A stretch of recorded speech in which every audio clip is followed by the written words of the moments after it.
How to disable iCloud sync for unnecessary apps to save battery in iPhone 16e. So let's start the video. First of all,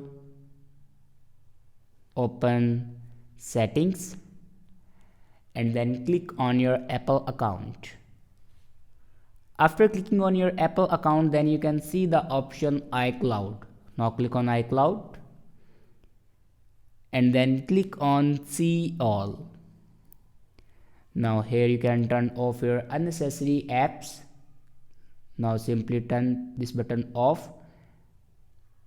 After turning off these unnecessary apps, it will help you to save your battery life. So this is the way to disable iCloud sync for unnecessary apps to save battery in iPhone 16e. I hope this video is helpful for you. Thanks for watching.